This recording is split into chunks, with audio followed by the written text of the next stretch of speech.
All right. Hello, and welcome to the sixth edition of the DBTT podcast with myself, Dean Bubley, and Benoit Felton from Fibre Revolution. And we're going to be talking today about what's going on in Brussels, some upcoming things that are happening in Barcelona, and then more generally about a couple of areas like private networks and satellite. Benoit, we were in Brussels together last week. What were your Absolutely. takeouts on that and the DNA? Well, so obviously this Connect Europe forum, which is I don't know if how this thing came to be, but it seems heavily sponsored by Connect Europe. So obviously, um, you can expect the views to be a little bit biased towards their way of looking at the world.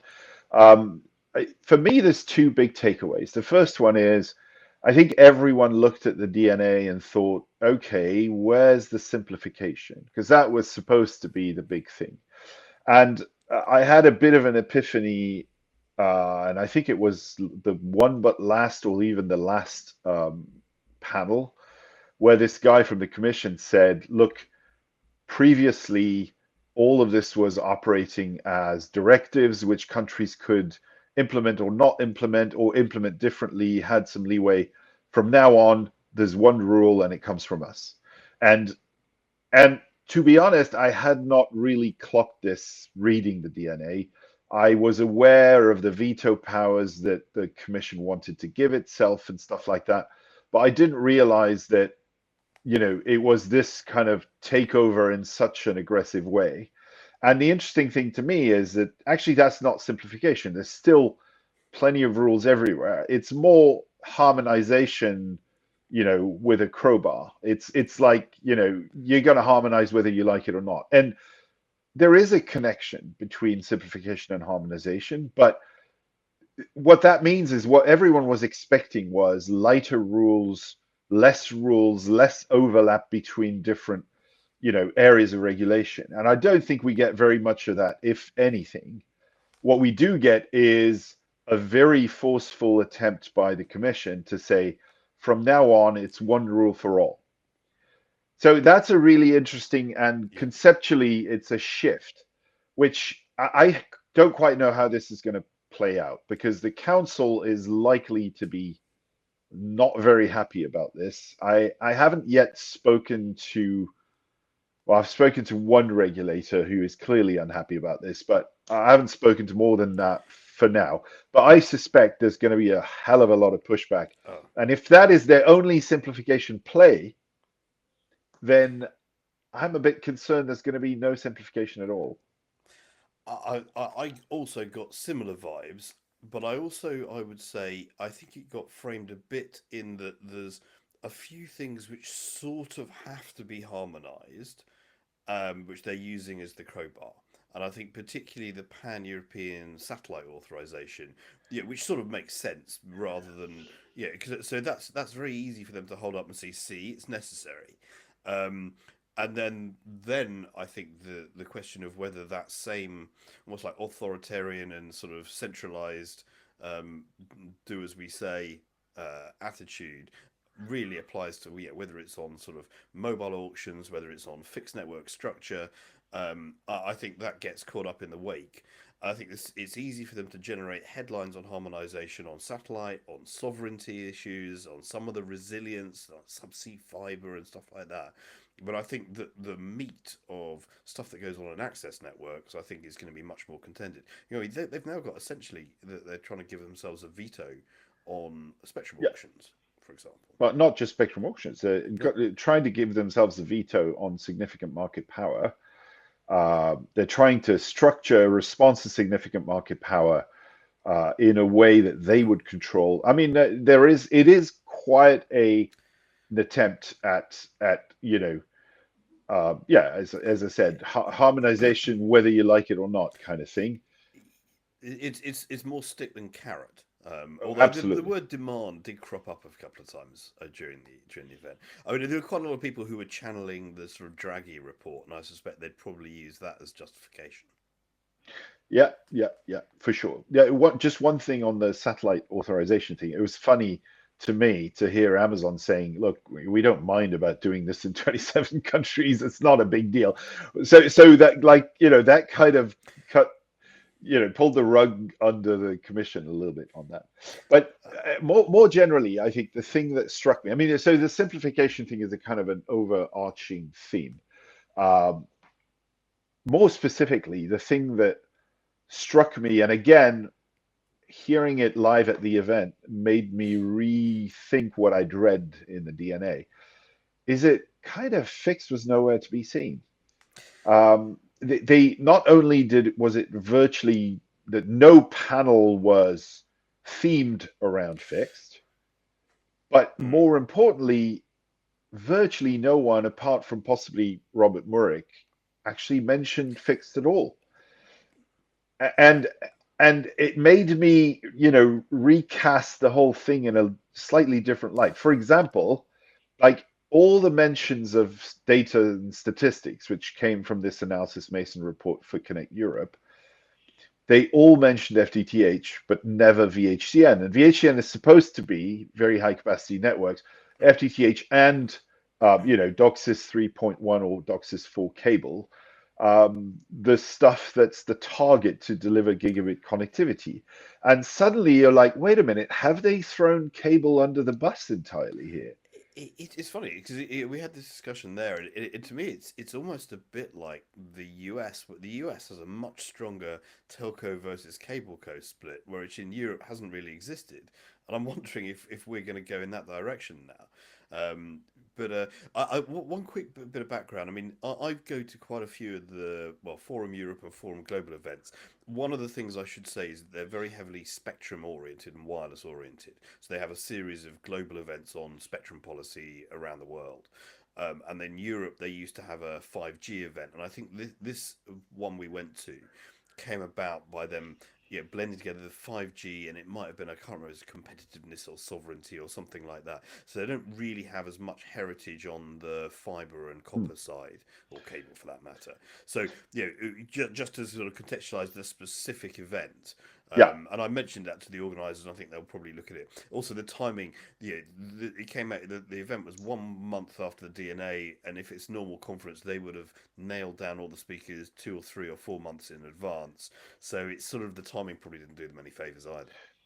You're probably correct, but to me, putting aside the event bias, which may have been there, it just landed on me that actually there's not all that much about fixing the DNA. And one thing in particular, and this was a really interesting exchange in my mind, was Robert Murick saying, look, at some point the commission needs to decide if they want infrastructure competition in fixed or if they don't, because that means you can't juggle these two things at the same time and say, on the one hand, we want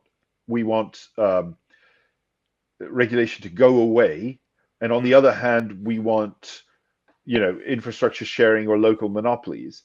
And I mean, what they want or not is actually largely irrelevant. The market has built itself with, if you look at this on a territorial basis, it's Mm. probably 50+% of Europe is going to be infrastructure monopolies on fixed, and I'm probably very generous saying that it might be 70 or 80. Population wise, it'll be flipped over, right? Only Yeah. 20% of the population will be in a monopoly situation. But the fact is, there will be monopolies. So you cannot not regulate them, or Yeah. you're willing to go back to pre liberalization days where basically someone does whatever the hell they want. Yeah. And then they're not resolving this in the DNA at all. I think the whole wholesale area on both the fixed side, whether it's open access or wholesale fibre, and on mobile, we're talking about MVNOs, conspicuous by their absence. There were some, I think one of the Tower Company Association, EWIA, was a sponsor again, so they got a bit more on the infrastructure side. Um, but the sort of the retail wholesale split, I asked a question at it. Yeah, it seemed to have been overlooked by many because it poses this sort of awkward questions about competition. Because one of the things that the Connect Europe and others were saying, oh, there's this disconnect between usual thing of pricing is flat or low. We're not generating enough revenues, and the usual link is, oh, can we change net neutrality rules or can we allow consolidation? But the elephant in the room is actually, in a lot of markets, for mobile, for example, MVNOs drive pricing, not how many physical network operators there are. And to a degree, I'd say the same with fixed because of the Absolutely. history with unbundled local loop. And it's the retail competition, not how many infrastructure owners there that drive consumer prices. Absolutely. No, no, but I mean, there's no doubt that in the Commission's eyes, there is a huge infrastructure competition bias.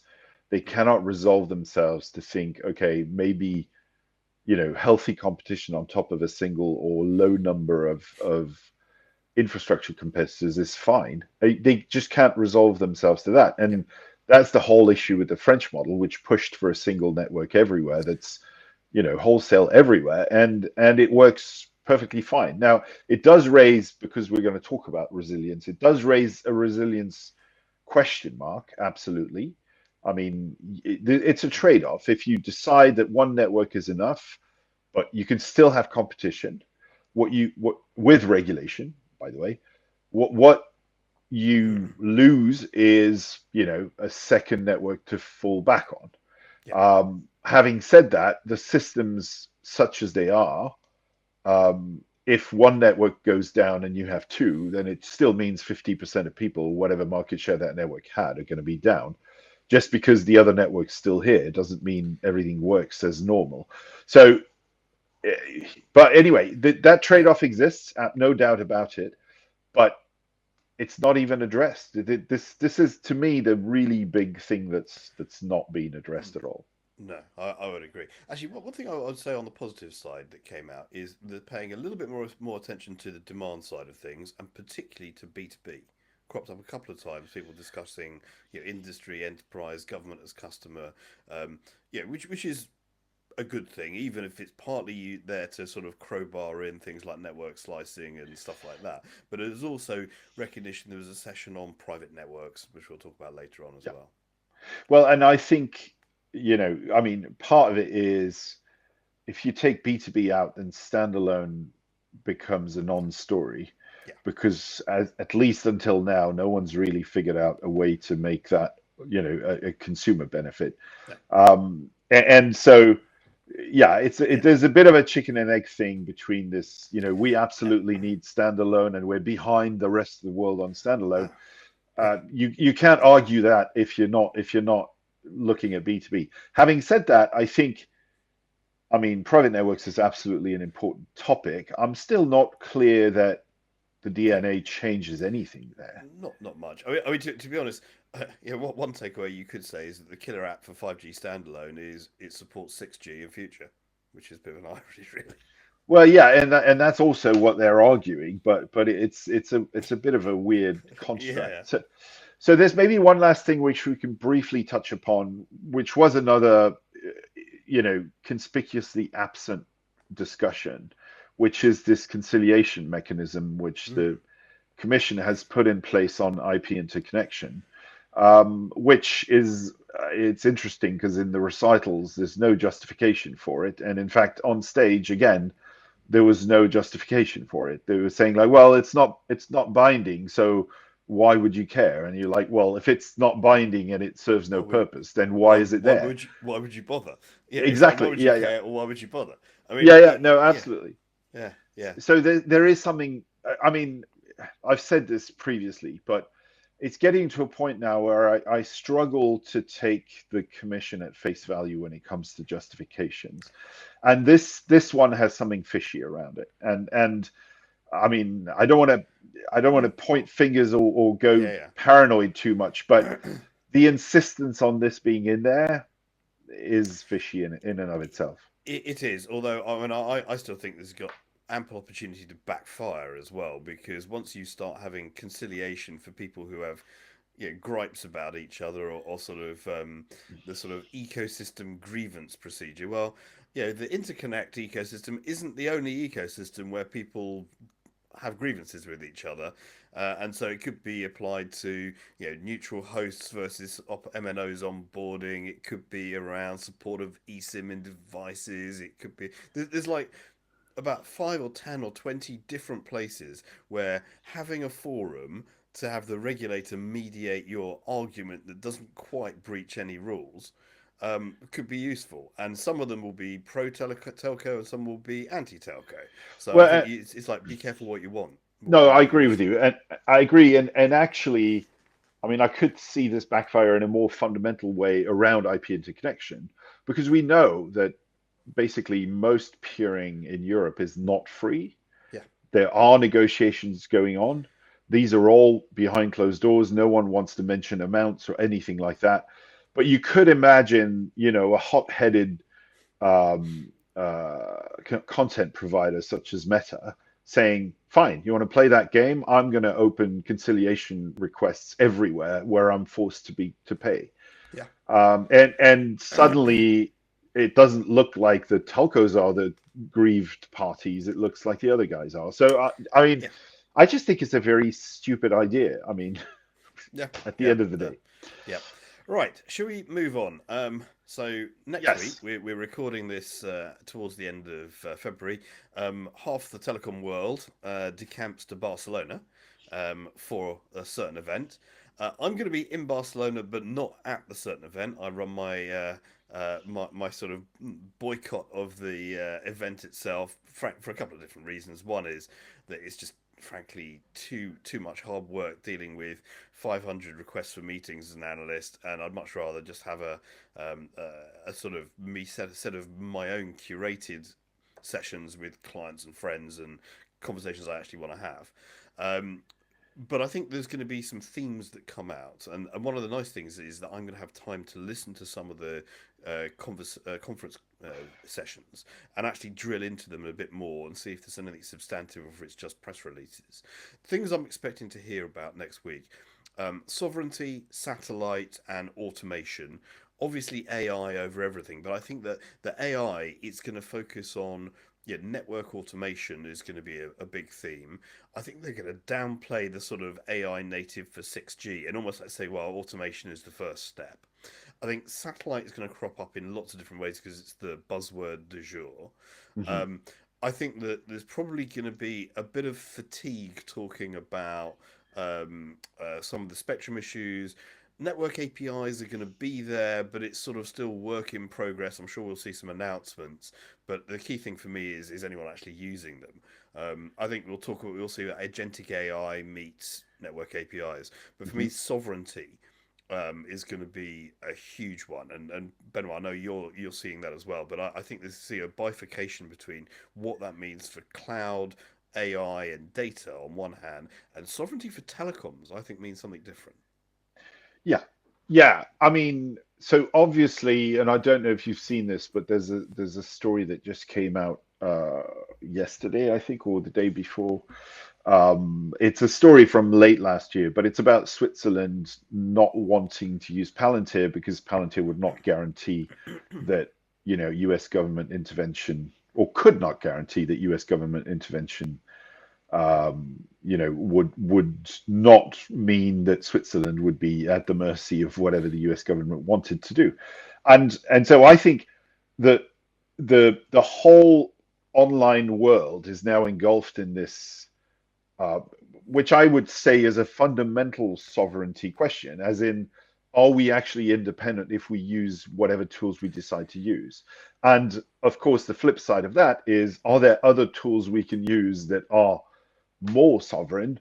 And if yes, where the hell are they? And the big issue is that, again, this is a trade-off. So if you're going to go for a European provider for whatever government services you're using, you will undoubtedly, as of today, have a step back in functionality, and you're going to have to deal with something that's not as sleek and not as effective and probably more expensive. But if you don't do it, you keep that window open, which, and again, the only response that I can think of that we got, which is not a very convincing one, was Microsoft saying we will fight with all legal measures that we have any request by the US government to switch off services in Europe. But that's not a Yeah. guarantee in any way, shape, or form.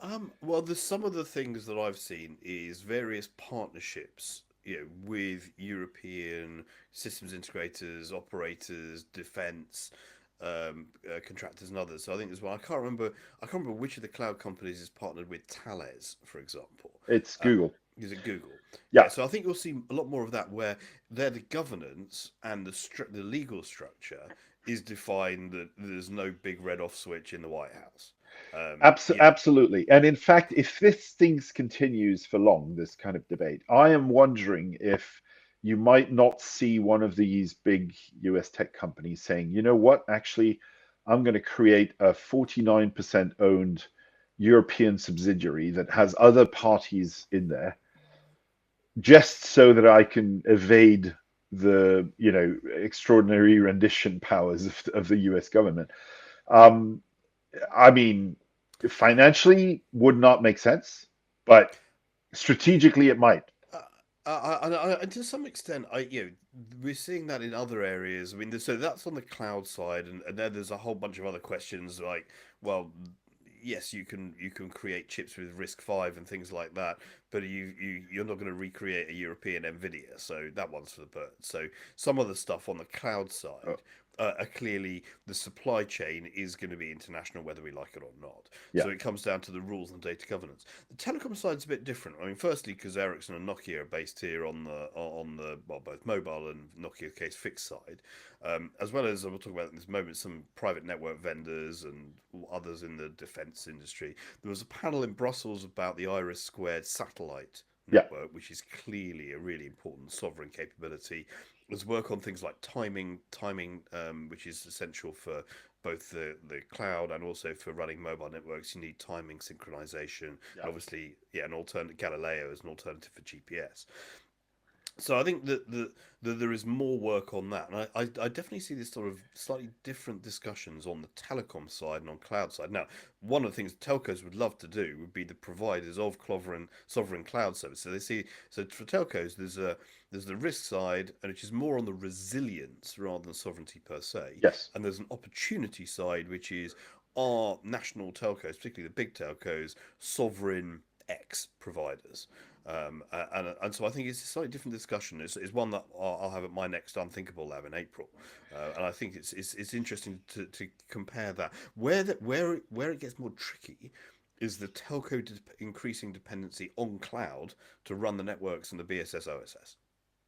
Well, so yeah, you're absolutely right. And in fact, this is against again the Trojan horse that the Commission is using to say there's convergence. It's exactly this thing, but and we know that's nonsense because there's no convergence between Telecoms and electricity. automotive and cloud or electricity and cloud just because they use cloud tools. But anyway, putting that aside, I think I agree with you. The key question to me on the telco side is, are they actually capable of delivering this? Because they keep telling us that they are, you know, functionally equivalent to these big tech companies. The whole TechCo thing, you've been talking about it for years, but are we really seeing that happening anywhere? And I'm still struggling to actually see kind of strong examples of someone taking a position that would effectively mean, okay, I'm a telco, but that's actually my side business. My core business is being, a cloud provider. I don't see anyone in a No, position there's to some do that that. come. You could argue SoftBank in Japan, and certainly Rakuten. Rakuten is a cloud company that became a telco rather than Yeah, vice versa. It's sort of going back to, it's a good point. Yeah, yeah. But in Europe, I can't really think of anyone. no, Um, neither can I. no. One thing I would say on telcos doing sovereignty, that there's a number of them that do have quite a big footprint in things like defence. So, for example, Telia and Telenor, the Nordics, certainly do. And there's a number of them that run networks for government and healthcare systems and emergency services ESN in the UK and a few. So they're certainly doing critical national infrastructure, which is sort of sovereign services. It is, but it's very much their telco business side Hmm. rather than the cloud side. I mean, I think the Oh, core issue to me is cloud is marketed and managed to market itself as a very horizontal solution, right? So the verticalization of cloud comes from integration, not from the systems themselves. The systems are yes. super flexible and they're adaptable to anything. Verticals is something telcos have been really shit at forever. And if you pick any one telco, you'll find maybe one or two verticals where they are actually not that bad because they've put a huge amount of effort into getting into that. But then all the rest they're shit at. And I think what it comes down fundamentally is understanding the needs and figuring out the go-to market for each of these different verticals is something they're really not good at. And that is a perfect segue into the last segment on a very quick one on private networks, because that is specifically about verticals. Absolutely. Yeah. So I've covered private networks, private cellular networks for more than 20 years actually, and it's notable. The UK is coming up on the 20th anniversary of its first local low power spectrum auctions. Mhm. And I was speaking in person at an event a couple of weeks ago called Uptime, which was run by one of the former Athernet execs, Nanda Menon, and that was like a private 5G. Where are we? Yeah, he was pitching it as pre-Barcelona, but it was very interesting to talk about where we are. And the answer is there's probably about 5,000 global in production private 5G networks, plus sort of test and trial ones and small ones. Plus, there's probably a legacy of another 5-10,000 of older 4G and I think still some 2G and 3G private networks. But we're starting to hit the inflection point on scaling. So there's a couple of companies that are now deploying many sites. So the headline one is probably a company called Cargill, which does food processing, which is rolling out private networks, to like hundreds of sites, and it is pretty much cookie cutter fashion. Slight differences, country by country, because of availability of spectrum and the role of operators. But I thought that's a really interesting example of not just one port or an airport, but hundreds of diverse sites in the same organisation. And there's also some of the telcos now are getting their act together on private networks. Often they're sort of moved away from this vision of, oh, we'll build one 5G network, deploy standalone, and slice it up for private 5G, or what was they calling it, non-public networks. Instead, they're realizing systems integration play. They can use their national spectrum. Maybe at some point it converges on slicing or hybrid networks. But for now, you actually, for example, in Latvia, it's the Latvian telco deploying or involved in the network in the Baltic Container Terminal, and Vodafone was essentially saying, that they had to get a little bit less precious about their macro network and realize that they have to work on verticals and smaller integration projects. And so I think some of the operators are now getting better at it, but there's still all the other integrators and in-house development by the Airbuses of this world as well. Well, and also, and this is very often the elephant in the room in this conversation, is there's a huge amount of private networks that are on Wi-Fi, Yeah. and Oh yeah. they're going to keep being there because the device ecosystem is actually a lot Oh, more flexible on Wi-Fi than it is on 5G. yeah. It's not just it's devices; it's also people and experiences. So the number of people with a certificate on their wall saying they've passed the Cisco or Aruba or whoever's certification program is probably 100x greater than the number of people who are certified to deploy and run a private 5G network. Yeah. There's literally millions or tens of millions of people who can put a half decent Wi-Fi together, a network together, and probably 100,000 wizards.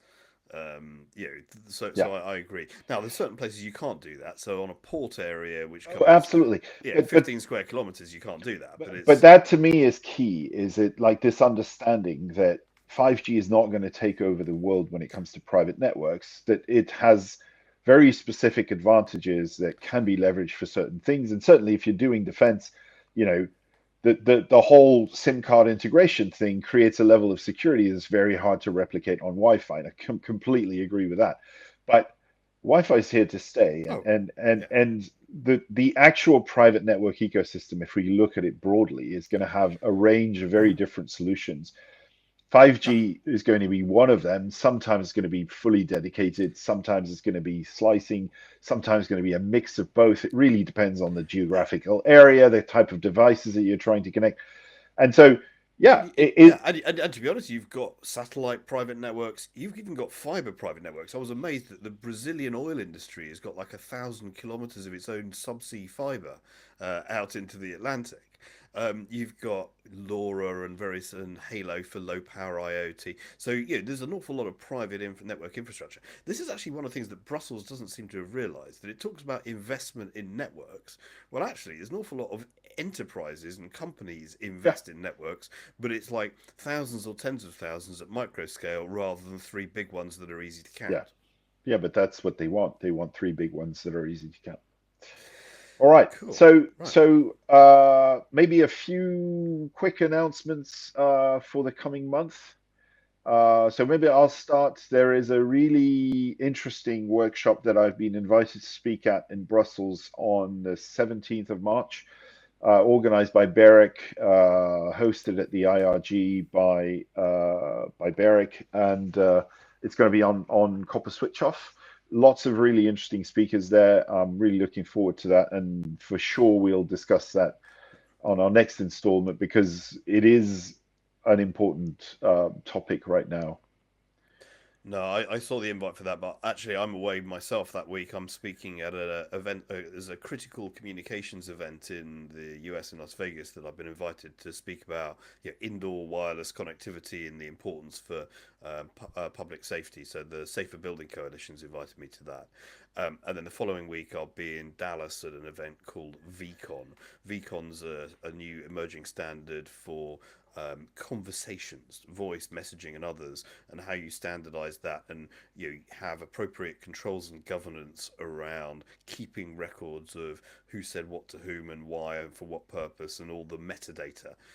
And that's one initiative that Jeff Pulver and others who were previously involved in VoIP have been promoting. And I think it's really important for the sort of future of AI and voice, particularly on analysing what was said in a conversation, what are the outcomes, and maybe hooking that up into CRM or something else.